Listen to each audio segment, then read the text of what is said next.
Welcome to episode 264. I don't know why I said it like that. Welcome to episode 264 of the Ben Briggs podcast. I am Ben Briggs. It's Tuesday, people. Tuesday, the 7th of February, 2023. And sorry about the bad start there, people. But we can't be all on our game every day, can we? You know what I mean? I also still got this fucking sniffles, cold, or whatever is hanging around, and my sinuses are all swollen, and everything's falling apart, people. I usually, not for the podcast, but this is how old age is kicking in for me. I usually have to wear glasses now when I'm going about everyday life, but they're distance glasses. So I can't use them when I'm up close and personal with people like you see, here on the podcast. I'm still trying to hang on. But anyway, the glasses have been rubbing on the side of my fucking nose, and it's... it looks pretty awful, so don't watch this on the video.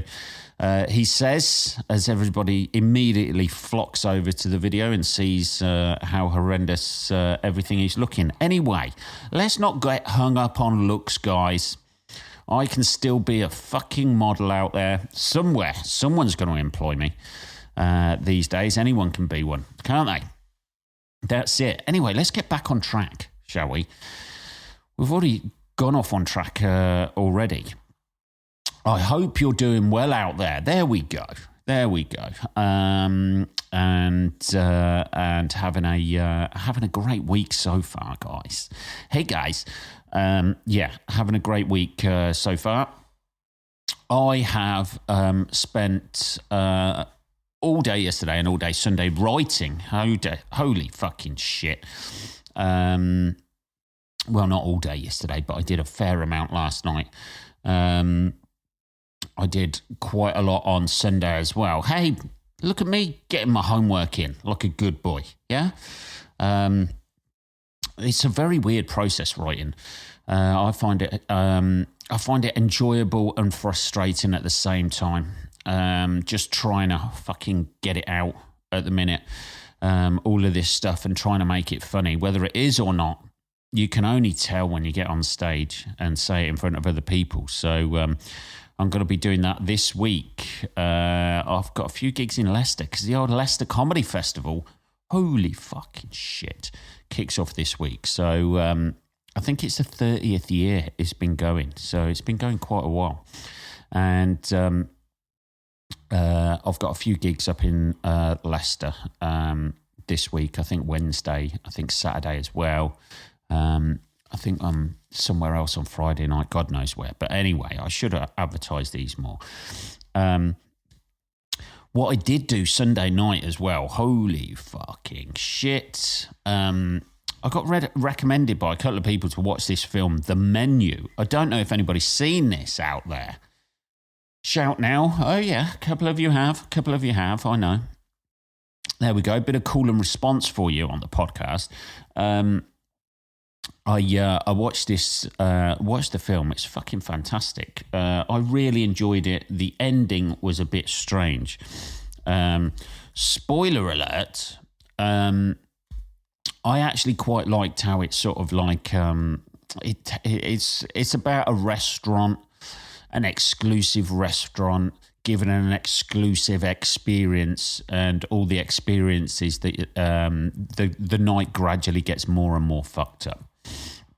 I love the concept of those the high-end restaurants. It's sort of like a play on those, really.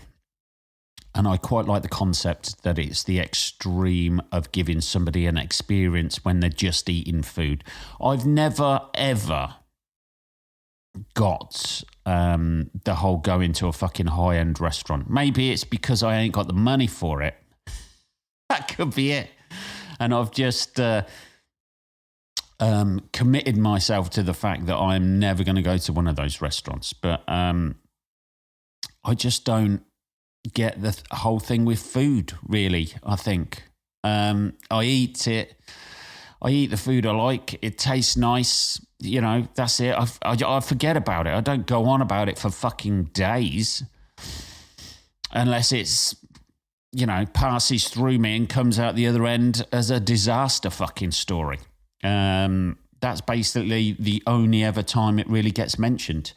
If I have something nice to eat, you know, I don't go on about it ages and ages. I don't want an experience when I'm dining. There's nothing worse than go into a fucking restaurant and have somebody keep coming back to you all the time. Is everything all right? Yeah, it's fine. Let's just assume if there's a problem, I'm going to call you over. Other than that, can you just leave me to eat my fucking dinner without you coming over when I've got a mouthful of food and asking me if everything's all right? Yeah, it's fine. You know, as if I'm not throwing up all over the rest of the table, I think you can safely assume that everything's okay. If there's an issue, I'll call you over. And also, on that note about coming over, as soon as I fucking finish, can you be watching the table to bring the bill over, because I just want to get out of here. That's all I want to do. I want to pay the fucking bill. I don't want to wait 20 minutes to try and catch your eye in some sort of fucking weird trying to get your attention game. I want you to be on it and I want to be out of here. That's it. Maybe it's just I eat too fast and I don't savour the fucking taste. That's what I must be doing. I need to savour the taste more, perhaps. I don't know. But I just want to get in, eat my shit, get out, and that's it, and I'm done. And that relationship is gone. I don't want to fucking hand over my fucking email address and give you a review afterwards. I just want to get in and out. And if I've got any issues, I'll call you over. All right, let's do that. They ought to have specific tables set up for people who just want to be fucking left alone. This is what I want. This is what, that's why I like going into places now and you have to have minimal contact with people. You just press your order into a fucking screen and then wait for your order to come up. Very much like Argos used to be. And do it that way. And get my food and I can fuck off in my car and eat it. That's what I'm happy with. I want a high-end restaurant where you just get to go in there, punch your fucking order into a screen, somebody drops it in a fucking doggy bag and you go out in your car and eat it. That would be heaven to me, that restaurant. No interaction whatsoever. Just a quick Or they just like somebody brings it out to you in your car. That's fine. I know the environment in my car is going to be clean. I'm not going to find a fucking dirty knife and fork in there, which immediately puts me off my meal, or a dirty glass or something like that. That's it ruined. I might as well just throw it all on the floor then. You walk in because you're like, oh God, what else am I going to find? You know what I did the other day? I bought some meat-free spring rolls from where was it? From Sainsbury's. I bought some meat-free spring rolls, just the things you stick in the oven. Fucking love them, right?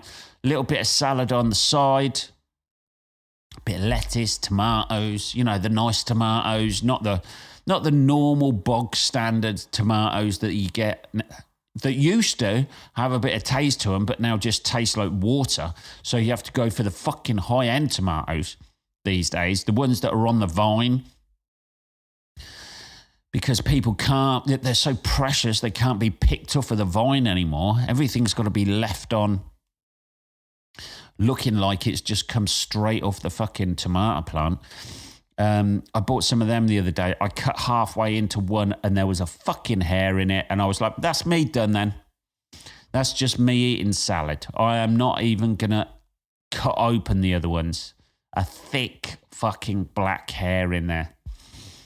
That's £3 down down the toilet, cook them 20 minutes of my time, £3 of my money, straight into the bin because it just put me off of those for fucking, I didn't trust that the other ones hadn't been laced with what looked like a very, very thick pubic hair in there. I know.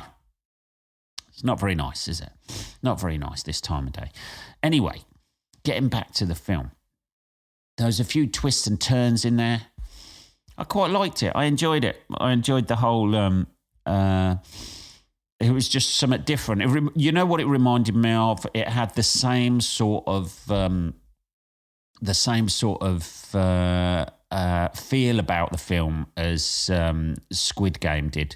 You never really knew what to expect. And I quite liked that. I'm not a massive one for either horror films or... It was quite a dark film. It's not a particularly horror film, but there's horrendous stuff that happens in it. But anything like the Human Centipede or stuff like that, I didn't... It was okay, but I wasn't completely enamored with it, It was a good idea, he's sewing people's mouths to people's assholes, But to run a whole film on that and to run a second film on that, I don't know. But I liked the whole thing, how it played against the pretensions of these top chefs and the critics particularly, how they laud, these meals and that. And it's really all about them and what they know about food rather than the actual food itself. Obviously, not that I've been to any of those high-end restaurants, but anytime I see any of those shows, like you Gordon Ramsay shows and, like World's Best Chef and this chef's amazing and how angry they fucking get about knocking up a bit of food. That is, I don't understand that.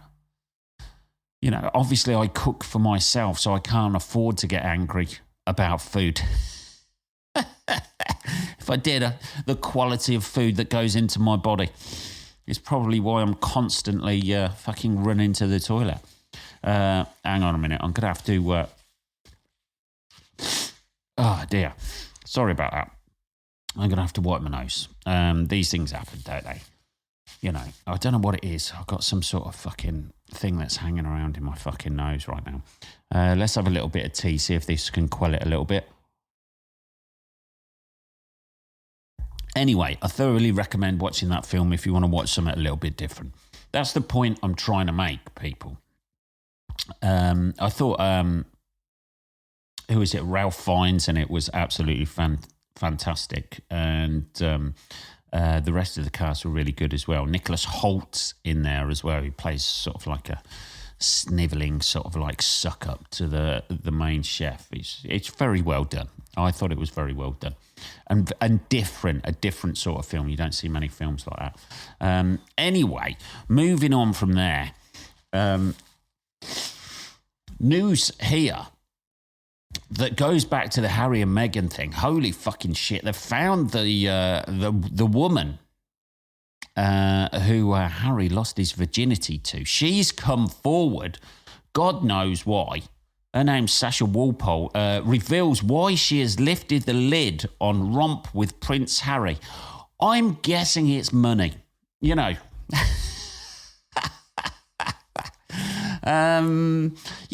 I'm just, I'm firing it out there. I'm guessing she doesn't say that the reason she has lifted the lid on taking Prince Harry's virginity is money. But I'm guessing that deep down, it's fucking cash. Apparently, she's a digger driver. Now, who'd have thought that coming? Even I didn't lose my virginity to a digger driver. She's a digger driver now. At the time, she wasn't. She was a groom, apparently. Here we go. Insert your own punchline there, people.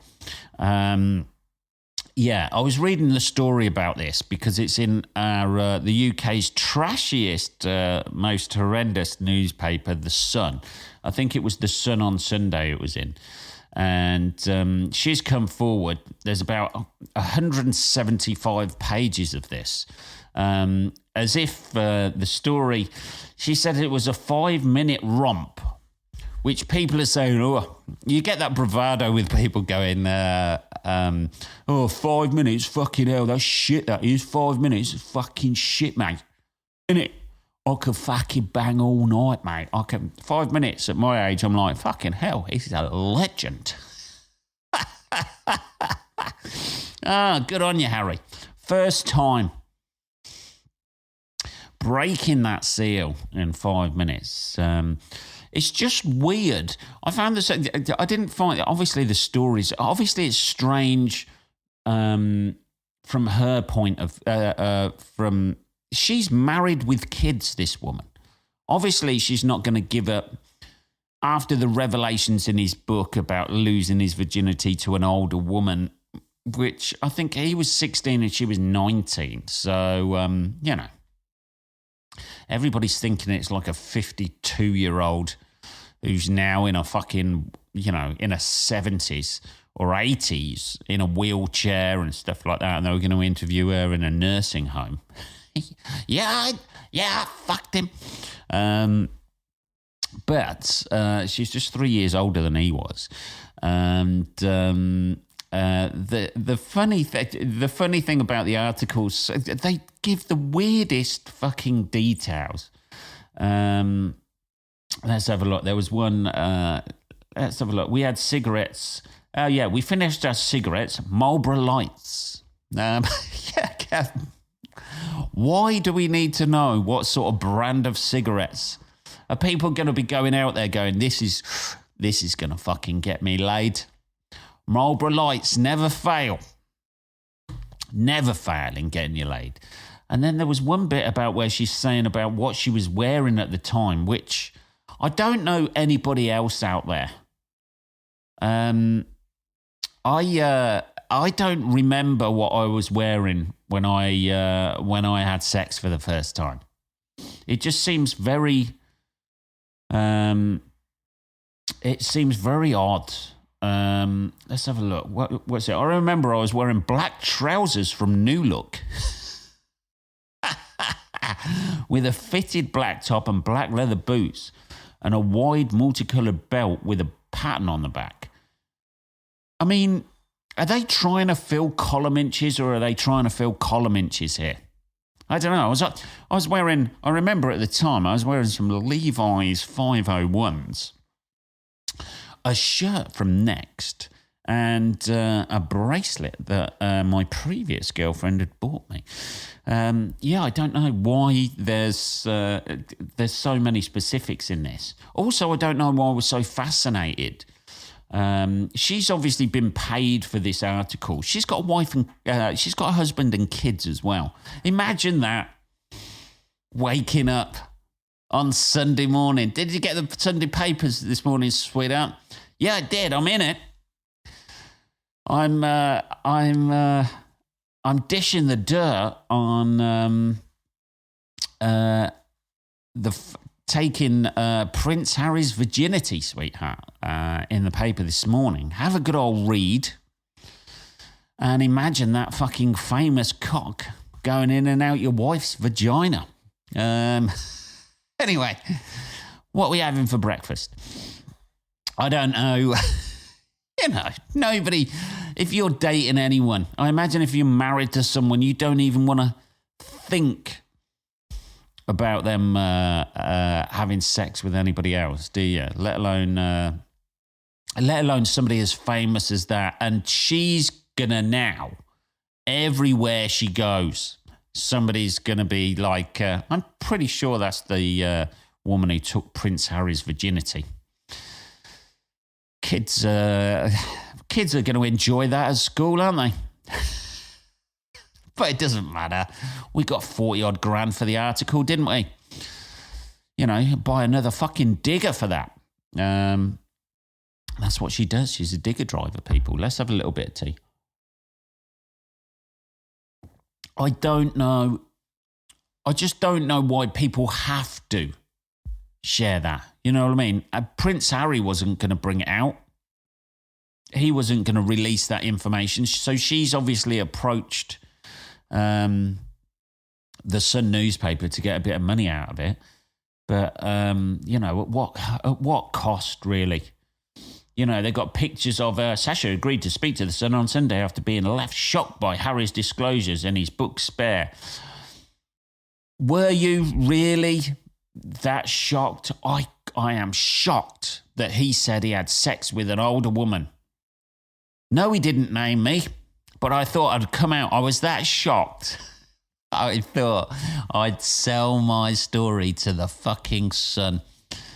Jesus. They always play it like that, don't they? And then the 5-minute thing as well. They're trying to put him down for that in this. This article just goes on and on and on. The worst thing about it is they give those shitty little, pointless little details about what she was wearing as if to sell that the rest of it is genuine, don't they? Oh, well, if she remembers what she was wearing, then she must remember that it only took 5 minutes. I don't know, man. It's just like, I know I'm talking about this on the podcast. I was just like amazed. I'm constantly amazed by the amount of people who sell their story about fucking somebody. I just don't understand it. There's nobody out there who it seems who hasn't fucked somebody who's like a big celebrity and it hasn't fucking said about it. Everybody sells their fucking story about everything these days. She'll probably have her own podcast by the end of the week, this woman. Harry's Dick, the Harry's Dick podcast. And she'll be just talking about various other people. She'll be interviewing various other people who have taken famous dick. She might as well do it, mightn't she? This story will run and run. Jesus. And it says, Harry hid in a phone box afterwards. Was it that bad? He was trying to call somebody? Trying to wash it off, baby. That's what he was trying to do. Jesus. Anyway, more controversy this week, people. I did see over the weekend the rugby. Tom Jones is in hot water, baby, about this. The song Delilah. This week. This is a prime example for people to shout, this is PC gone mad. Political correctness gone mad, people. Not like, not that police officer who's going to court this week for all those horrendous crimes against women and shit. But Delilah, the song, that song has been banned by the Welsh Rugby Union Society, or whatever they're called, because it has undertones of violence against women. It doesn't really have undertones with violence against women. It talks about a jealous lover, doesn't it? Stabbing his missus because she's cheating on him, and I don't know. I think that's just a warning to women. Before you all fucking go mental, I'm only joking. But it is a fucking song. Nobody's listening. I was listening to Woman's Hour the other day on Radio 4. That's right. Know your enemy, people. Not that you're my enemy at all. I listen to Woman's Hour. I enjoy Woman's Hour. I'm glad they get an hour. 1 hour in the week to speak and get it all out there. On Radio 4 I was listening to it, and they had a woman on who's obviously, she's one of the women who campaigned against the song, because obviously she's taken the lyrics literally and thinks that any man, the song advocates violence against women. It is just a song. It is just a fictional fucking song, you know? I think the Welsh fans sing it as sort of like, you know, as a traditional song that they sing because they fucking, you know, enjoy it. It's like, you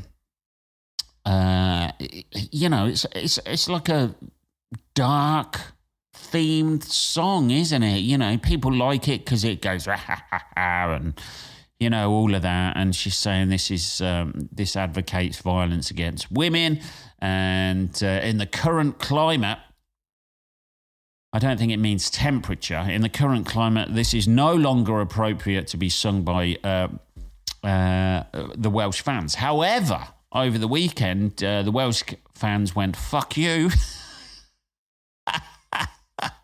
and continued singing the song. So I don't think it's being played over the tannoys anymore, but they're just singing it in the crowds now. Which in itself is, you know, that is democracy there and then, isn't it? If they want to sing it, they sing it. It's a tricky one, this, isn't it? Because obviously, you know, if somebody is in the crowd and their partner has tried to brutally stab them because they were cheating on them and their name is Delilah, it's, yeah, I can see them getting upset about it. Getting flashbacks from it. But to be fair, you know, I imagine there's not many people where that exact scenario has happened. Anybody else can just see that it's a silly song that, you know, Tom Jones fucking sang. Surely, can't they? There's a bit more tea there. Is it now got to the stage where we're going to be banning? Because essentially that song is art, isn't it? I know it's not the greatest example of what art is. However, it is a fictional, made-up song about a jealous lover killing his girlfriend or whatever, isn't it? You know, that's it. Do we now ban all songs like that? Because there's a lot of songs that have that sort of, you know, invoke that sort of passionate response. What is it? Johnny Cash, Folsom Prison Blues. That's in there. I shot him. And there's a lot of songs about fucking killing people and fucking all that sort of thing. Do we just like get rid of all of those? And then now what do we do with films? Because they're songs, they're fictionalized versions. Now, do we get rid of all films that have any killing in it whatsoever? Or any sort of like issues that could cause somebody to get triggered? Do we get rid of all of those? Okay. And then what about documentaries now? Do we get rid of those because people have died in there as well? Or do we just stick it to fiction and not true things? So we just end up watching endless documentaries about cats. Is that it? I don't know, man. I just think, you know, we've got to draw at some point we've got to go, oh, fuck off, you're being fucking stupid. And I know people will say, like, yeah, but it's a very graphic song about going and stabbing. Yes, it is, but everybody's aware it's a fucking fictional song. Wasn't also, not that this really matters, but apparently one of the guys who wrote it, his wife claims to have written half of the song. Not that that matters at all, what genders. I think the thing was, initially, everybody went, holy fucking shit, Tom Jones is singing about stabbing women.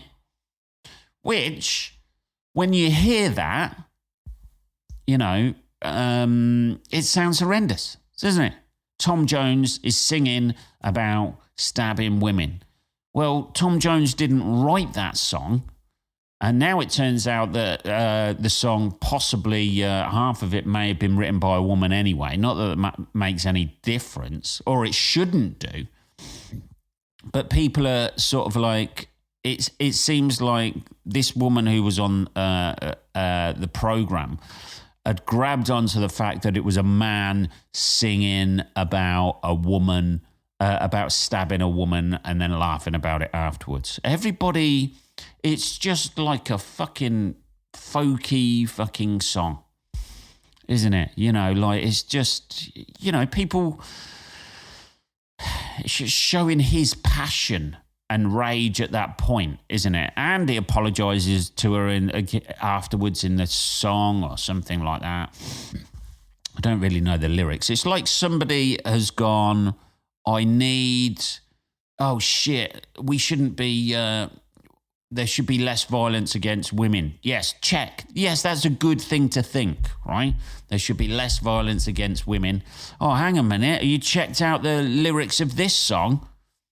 Well, I didn't really know the lyrics. I just sang along to it. Okay, well, check out the lyrics to this song. Song is about, you know, killing a woman.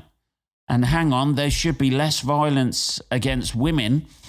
So we need to ban this song. No. No, you're going in the wrong direction. We need to fucking educate people not to do that. But part of that is banning that song, isn't it? If people are singing that song, nobody's listening to that song and going home and thinking, fucking hell, I'm going to stab my wife.